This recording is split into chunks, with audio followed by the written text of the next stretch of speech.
Well, the Cooperative Governance Minister, Dr.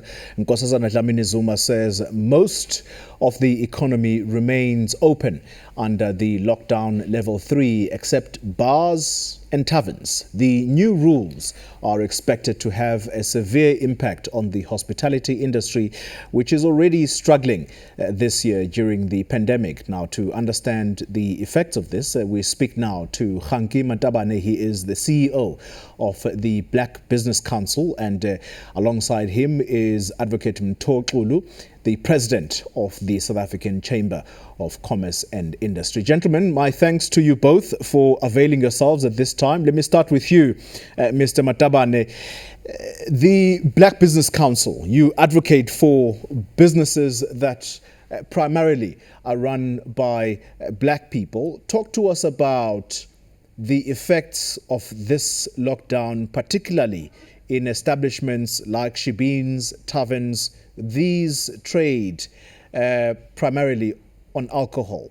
The impact that is going to come, having seen what the initial lockdown brought about. Thank you very much, Dolly, for having us. This was a necessary step by the president. You can imagine he's dealing with a difficult balancing act of trying to balance between the livelihoods and lives. And then when you look at the behavior of individuals, our people, basically, it has actually shown that we are not necessarily responsible as human beings, as South Africans. We need to be more responsible. We need to take accountability for our own actions. And we basically called the president. We left the president with no option but to take us to level 3. What I thought the president was going to address was the 200 billion loan guarantee scheme, because we've made a lot of proposals to National Treasury so that we can then ensure that most businesses reopen. We've made proposals to National Treasury, but nothing much has come out of that process. So I would have wished that the president was going to say, as we are closing some of the economy, this is how we're going to help the companies that are affected. Yeah. So unfortunately, that was not the case. Mr. Xulu, let's bring you in. Your initial thoughts on the latest restrictions. Mr. Matebane is making clear that their expectations as the BBC was at least some announcement around that 200 billion rand loan guarantee scheme, which clearly does not seem to have reached them. What are your concerns? Thank you, Xoli, and good afternoon to my colleague, Kgangki. We, as a South African Chamber of Commerce, will note the president's announcement, and naturally, due to the work that we do, any form of restrictions to the economy is of great concern. And I think we, as the South African Chamber of Commerce, remain a committed partner to government in managing the spread of the pandemic and making sure that it does not take any more lives than it has done. But we do remain concerned that we are restricting the economy at a time when we desperately need the activity. But we are hopeful that the engagement will continue. As Kgangki has mentioned, that it's not so much so about the health response, but also making sure that we balance it out neatly with the economic impact. And the engagement with government should be that how do we then respond to these heightened levels of restrictions, and what do we still have in our arsenal to soften the blow on the economy. And one of the tools has been set aside, has been the 200 billion, which unfortunately has not gained much traction. As South African Chambers and Industry, we are gravely concerned as well that the design of that scheme does not seem to really having the desired impact, because very few business people are taking it up, because it just remains as another form of debt that there's no clear recovery on the economy for it to be attractive to business. Yeah. So we are concerned by actions, but we are remaining committed to working with government to ensure that we soften the blow on the economy. Yeah, Mr. Matebane, National Treasury, what we're reporting this morning is that it's made it clear that this time around it is unlikely to extend that helping hand that was seen initially for businesses and indeed individuals who were struggling to survive. With that said, I take you back to the initial question about shebeens, taverns that trade primarily in alcohol. They're going to be shut down. They operate, if you like, on the fringes of this mainstream economy. The likely impact or the likely effect of this, is that not going to cause them to completely shut down?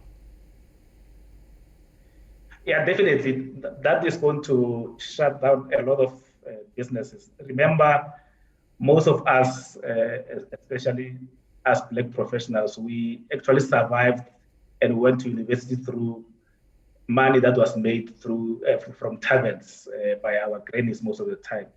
So a lot of those businesses make a lot of money now. But I think the necessity of what we have seen, because the decision that the president has made is based on evidence. So when we look at the evidence that is there, a lot of there's been a surge of infections, mainly caused by people who are under influence of alcohol. So perhaps maybe what needs to be done to bring some relief into those businesses is to extend the test. You remember that the test, the UIF benefits relief, that should be at least extended so that it can then cover those small businesses that are going to be affected. It is their employees can be paid, they can at least be relieved, so that by the time after the 14th of January, the time comes, they can be able to reopen their businesses and then continue to support their families. Advocate Xulu, on the very same question, I want to add a little bit using the comments of Patricia Pillay, who speaks for the beer industry, who says there could be less damaging ways than a blanket ban of the sale of alcohol. What are those that could help at least ameliorate this situation that traders or people who trade in alcohol clearly now have no way out, particularly at a time like this, where it's a festive season, people revel, but of course we need to be responsible about it at the same time. Yes, I think as industry we started out on a good footing in making sure that all retailers of alcohol and related businesses are responsible. And we have been obviously advocating for responsible conduct across businesses, especially those where there's greater human contact. But unfortunately, this has been a time when there's been a lot of irresponsibility in the various parties organized either by the alcohol traders or businesses that are linked to hospitality and entertainment. We have seen a lot of problems of even us as business people not enforcing the necessary regulations. And some of these things happen in establishments that are run by business people and who have turned a blind eye in some of the need for us to social distance and protect ourselves. So yes, there are certainly better ways and of managing the situation, and it comes down to human behavior. But unfortunately, patrons have also brought it upon themselves, and some traders have also taken the situation for granted and allowed the situation to continue unabated. So it is unfortunate that we have not proven ourselves worthy of the other measures, and we hope that the next 14 days will be a time for us to reflect on how we turn around the situation and come back in more responsible manner and not try and take advantage of the excitement of patrons. We need to exercise caution, and that's the only way that we'll be trusted with the normal trade of alcohol and related products. Yeah, Mr. Matebane, last week I had a conversation with Benjamin, a professor, Benjamin.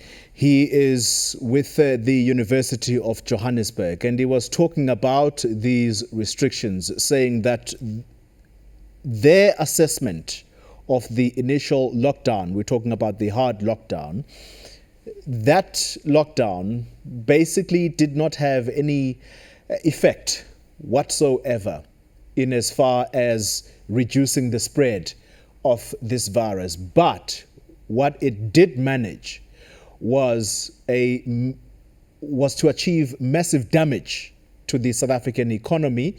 And given the fact that the continent of Africa is largely made up of a young population, these lockdowns are not an effective measure. Therefore, we should not see them again. But we are now sitting at lockdown level 3.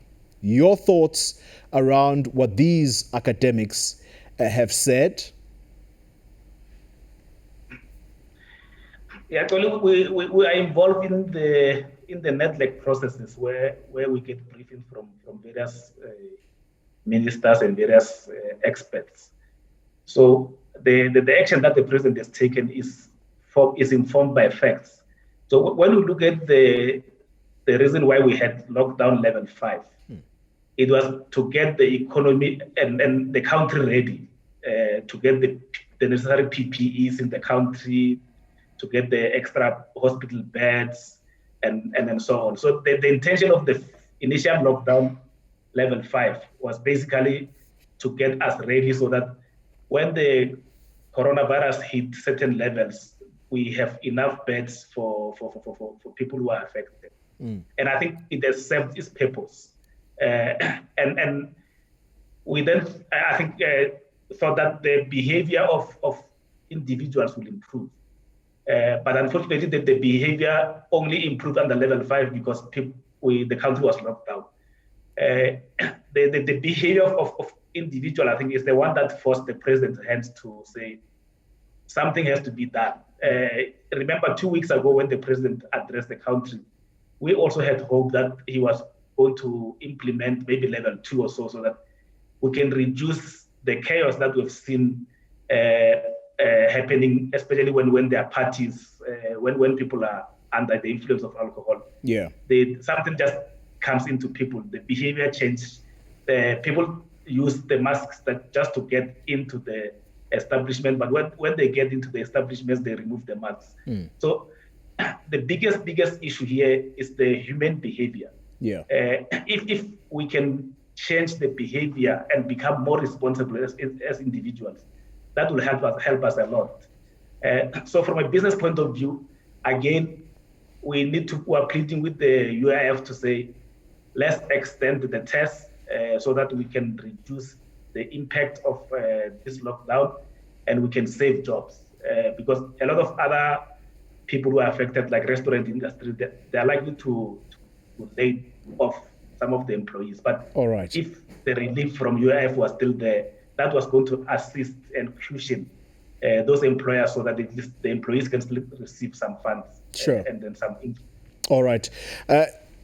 Advocate Xulu, you get to have the final word here. Part of what these academics, in fact, the person I spoke to was Professor Benjamin Smarts from UJ alongside his colleagues. And part of what they said was that the reason they're not advocating for these hard lockdowns is that Africa has a largely young population and the structure of the economy, it makes it difficult for these economies to be resuscitated because you have a largely young population that needs jobs. And by implementing these hard lockdowns, you're damaging the economy irreparably. Your last thoughts on this issue, very, very briefly. We're out of time.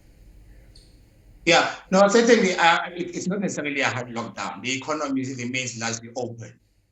So what we are dealing with, and the health experts will know better, is the health crisis, that the numbers are rising and the infections are rising and so forth. So we are still grateful that the economy remains largely open.